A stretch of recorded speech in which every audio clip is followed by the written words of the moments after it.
ഓം ശാന്തി. ഈ സൃഷ്ടി ഒരു ലോകനാടകമാണ്. ഈ ഡ്രാമയിൽ ഓരോരുത്തർക്കും അവരവരുടേതായ പാട്ടുണ്ട്.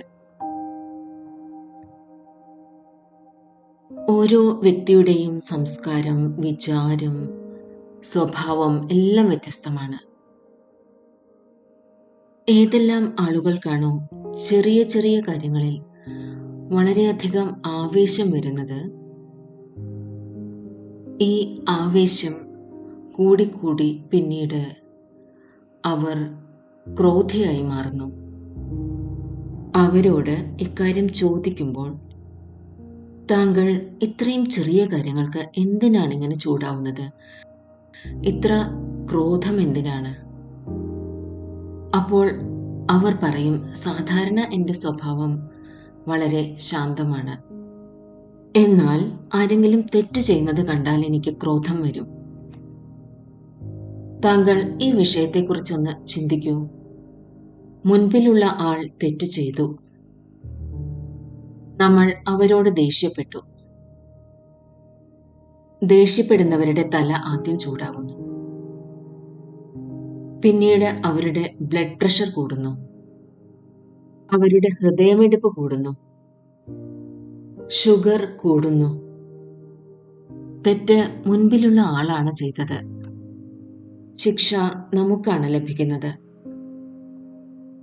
താങ്കൾ തന്നെ പറയൂ, ഇതെന്ത് വിവേകമാണ്? ആരാണോ തെറ്റ് ചെയ്യുന്നത്, ശിക്ഷ അവർക്കാണ് ലഭിക്കേണ്ടത്, നമുക്ക് അല്ല. എന്നാൽ താങ്കൾ സ്വയം നഷ്ടപ്പെടുത്തുകയാണ്. സ്വയത്തിനു മേലുള്ള നിയന്ത്രണം നഷ്ടപ്പെടുന്നത് കാരണം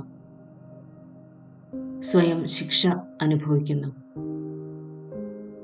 അവർ ഒരു തെറ്റ് ചെയ്തു, എന്നാൽ അവരുടെ മുൻപിൽ നമ്മൾ 2 തെറ്റുകൾ ചെയ്യുകയാണ്.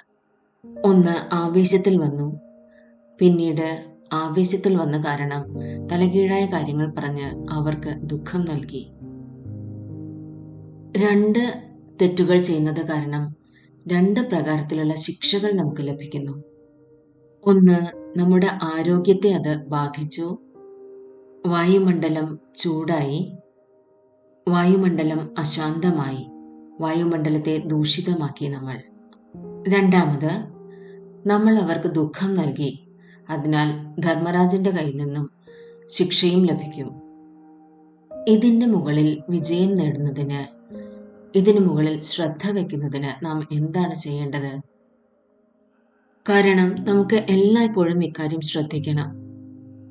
നമുക്ക് സ്വയത്തെ നന്നാക്കണം. നമ്മുടെ മുൻപിലുള്ള ആൾ നന്നാകട്ടെ എന്ന് നമ്മൾ ചിന്തിച്ചുകൊണ്ടിരുന്നാൽ നമ്മൾ നന്നാകുമോ? അവർ തെറ്റുകൾ ചെയ്യുന്നത് നിർത്തിയാൽ നമ്മുടെ ക്രോധിക്കുന്ന സ്വഭാവം ഇല്ലാതാവുമോ? ഇത് വാസ്തവത്തിൽ തെറ്റാണ്. നമ്മൾ ആദ്യം സ്വയം നന്നായാലേ നമുക്ക് നമ്മുടെ മുൻപിലുള്ള ആളെ നന്നാക്കാൻ സാധിക്കൂ. സ്വപരിവർത്തനത്തിലൂടെയാണ് വിശ്വപരിവർത്തനം നടക്കുന്നത്. നമ്മൾ സ്വയം നന്നാകാത്തിടത്തോളം ഈ ലോകവും നന്നാവില്ല. അതുകൊണ്ട് നാം ഇക്കാര്യം ശ്രദ്ധിക്കണം. നാം നമ്മുടെ ഉള്ളിൽ ക്ഷമയാകുന്ന ഗുണം ധാരണ ചെയ്യണം. അതിൻ്റെ കൂടെ തന്നെ നമ്മുടെ ഉള്ളിൽ സഹനശീലത ഉണ്ടാകണം. നമുക്ക് ഇക്കാര്യം എല്ലായ്പ്പോഴും ഓർമ്മയിൽ വയ്ക്കണം. ഓരോരുത്തരുടെയും സ്വഭാവം, ഓരോരുത്തരുടെയും കർമ്മം അവരവരുടേതാണ്. മറ്റുള്ളവരെ നോക്കി നമ്മളിലുള്ള ശാന്തിയുടെ സംസ്കാരത്തെ നഷ്ടപ്പെടുത്തരുത്. കാരണം ക്രോധം ഇങ്ങനെയുള്ള അഗ്നിയാണ്. ഈ അഗ്നിയിൽ നമ്മൾ സ്വയം കത്തിയെരിയുന്നു, അതുപോലെ തന്നെ മുൻപിലുള്ള ആളും. ക്രോധാഗ്നിയെ വീണ്ടും ജ്വലിപ്പിക്കുന്നതിന് പകരം അതിൽ ശീതളതയുടെ ജലം ഒഴിക്കണം. കാരണം ആത്മാവാകുന്ന എൻ്റെ സ്വധർമ്മം ശാന്തിയാണ്. അതിനാൽ എന്തെങ്കിലും ചെറിയ ചെറിയ കാര്യങ്ങൾ ഉണ്ടാകുമ്പോൾ അതിനെ സാക്ഷിയായി നോക്കിക്കൊണ്ട് നമുക്ക് ശാന്തി ധാരണ ചെയ്യേണ്ടതുണ്ട്. കാരണം നമ്മൾ ശാന്തി സാഗരന്റെ കുട്ടികളാണ്. നമ്മൾ ഇക്കാര്യം ശ്രദ്ധിക്കുമ്പോൾ, അതായത് മുൻപിലുള്ള ആളെ നന്നാക്കുന്നതിന് മുൻപ് സ്വയം നന്നാവുക, എങ്കിൽ മറ്റുള്ളവരെ കൂടി നന്നാക്കാൻ സാധിക്കും. ഒരു നല്ല ഉദാഹരണം പറയാം. ഒരു വ്യക്തി വളരെ സുന്ദരമായി പ്രസംഗിച്ചിരുന്നു.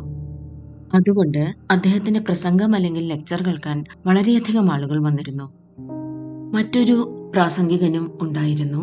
എന്നാൽ അദ്ദേഹത്തിന്റെ അടുത്ത് അധികം ആളുകൾ വരുമായിരുന്നില്ല. അതുകൊണ്ട് അദ്ദേഹത്തിന് വളരെ അസൂയ തോന്നുമായിരുന്നു.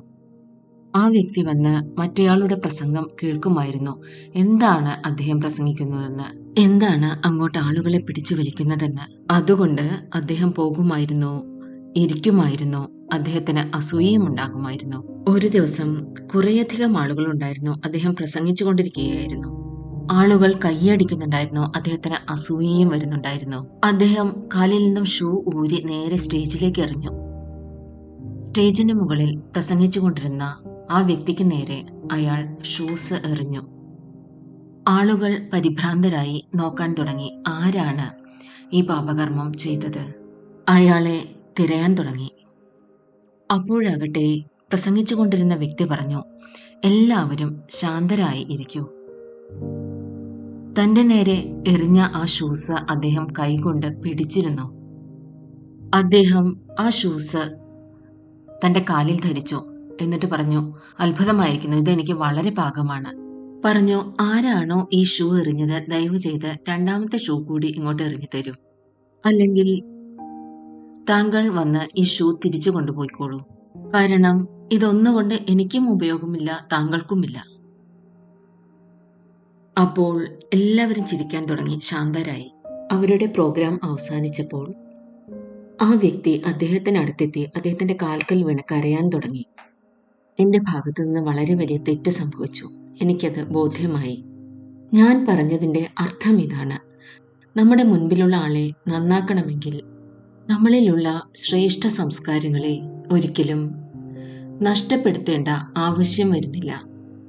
ശ്രേഷ്ഠതയിലൂടെ താങ്കൾക്ക് അവഗുണങ്ങളെ ഇല്ലാതാക്കാം. അതുകൊണ്ട് നമ്മുടെ ഉള്ളിൽ സഹനശക്തി ഉണ്ടായിരിക്കണം. നമ്മുടെ ഉള്ളിൽ ശീതളത ഉണ്ടാകണം. അതുപയോഗിച്ച് മുൻപിലുള്ള ആളുടെ ക്രോധാഗ്നിയെ ഇല്ലാതാക്കാൻ കഴിയണം. അവരെ പരിവർത്തനം ചെയ്യാനായി സാധിക്കണം. അതുവഴി സ്വയത്തിന് ക്രോധിക്കേണ്ടതോ തെറ്റ് ചെയ്യേണ്ടതോ ആയ ആവശ്യം വരുന്നില്ല. ഇന്ന് ഓരോ മനുഷ്യനും സ്വയത്തെ നന്നാക്കാൻ ആഗ്രഹിക്കുന്നു. എന്നാൽ നന്നാവാൻ അല്ലെങ്കിൽ പരിവർത്തനപ്പെടാനുള്ള ശക്തി അവരിലില്ല. ആ ശക്തി രാജയോഗത്തിലൂടെ ലഭിക്കുന്നു. അതുകൊണ്ട് പരമാത്മാവ് വന്ന് പഠിപ്പിക്കുന്ന ഈ യോഗത്തിലൂടെ നമ്മുടെ മനസ്സും ബുദ്ധിയും വളരെയധികം ഏകാഗ്രമാകുന്നു. എത്രമാത്രം നമ്മൾ സർവശക്തിമാനായ പരമാത്മാവിൽ ബുദ്ധിയോഗം അർപ്പിക്കുന്നുവോ അത്രയും നമ്മുടെ ഉള്ളിൽ പരമാത്മാവിൽ നിന്നുമുള്ള ശക്തികൾ നിറയുന്നു. ആ ശക്തി ഉപയോഗിച്ച് നമുക്ക് നമ്മുടെ മനോവികാരങ്ങളുടെ മുകളിൽ, നമ്മുടെ സ്വഭാവങ്ങളുടെ മുകളിൽ വിജയം പ്രാപ്തമാക്കാൻ സാധിക്കുന്നു.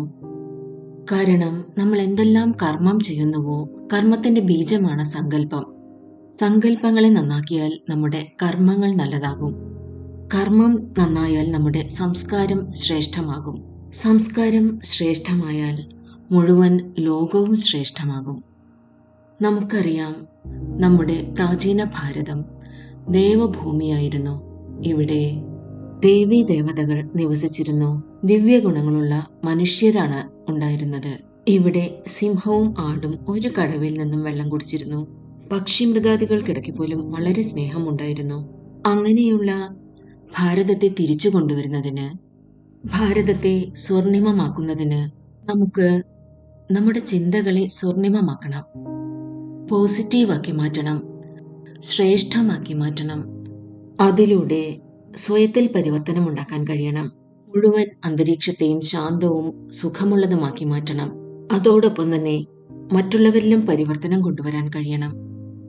അതുകൊണ്ട് പരമാത്മാ പിതാവ് നമുക്ക് ഈ അറിവ് നൽകുന്നു. താങ്കൾ എല്ലാവരും ശാന്തിസാഗരനായ പരമാത്മാവിന്റെ കുട്ടികളാണ്. എന്നിൽ ബുദ്ധിയോഗം അർപ്പിച്ച് താങ്കൾ സ്വയത്തിൽ ശാന്തിയുടെ ധാരണ ചെയ്യും. അങ്ങനെ ക്രോധത്തിലേക്കും ആവേശത്തിലേക്കും വരാതിരിക്കും. ഒരേ പിതാവിന്റെ സന്താനങ്ങളായതു കാരണം പരസ്പരം സാഹോദര്യം വയ്ക്കൂ, പരസ്പരം സ്നേഹിക്കൂ. ഒന്നോ രണ്ടോ തെറ്റുകൾക്ക് നേരെ നോക്കാതെ അവർക്ക് ശാന്തിയുടെ ദാനം നൽകൂ. അവർക്ക് നല്ല മാർഗം പറഞ്ഞു കൊടുക്കൂ. അതിനാൽ നമ്മുടെ ജീവിതത്തെ പരിവർത്തനപ്പെടുത്തുന്നതിന് രാജയോഗം അഭ്യസിക്കണം. അതിൻ്റെ കൂടെ തന്നെ കർമ്മത്തിന്റെ ഗഹനഗതിയെ അറിയുകയും ചെയ്യണം. പരമാത്മാ ശിവൻ വന്ന് നമുക്ക് ഇക്കാര്യം മനസ്സിലാക്കി തരികയാണ്, സ്വർണിമയുഗം നിർമ്മിക്കുകയാണ്. എങ്കിൽ വരൂ, നമുക്ക് എല്ലാവർക്കും നമ്മുടെ ഉള്ളിൽ പരിവർത്തനം കൊണ്ടുവരാം. നമ്മുടെ ചിന്തകളെ പോസിറ്റീവാക്കാം, ശ്രേഷ്ഠമാക്കാം, മംഗളകാരിയാക്കാം. എല്ലാവർക്കും മംഗളം ചെയ്യുന്നതിന് നിമിത്തമാകാം. പരമാത്മാവിന്റെ കാര്യത്തിൽ നമുക്ക് സഹയോഗം നൽകാം. കാരണം ഇങ്ങനെ പറയപ്പെടുന്നു, എല്ലാവരുടെയും സഹയോഗം കൊണ്ടാണ് സുഖമയ ലോകമുണ്ടാവുന്നത്. മുഴുവൻ ലോകത്തെയും സുഖമയമാക്കണമെങ്കിൽ നമുക്ക് എല്ലാവർക്കും സഹയോഗം നൽകണം. മനസ്സ്, വാക്ക്, കർമ്മം ഇവയെ ശ്രേഷ്ഠമാക്കി ശ്രേഷ്ഠമായ ലോകം കൊണ്ടുവരണം. ഓം ശാന്തി. സ്വരാജ്യത്തിലൂടെ സ്വർണിമ ഭാരതം.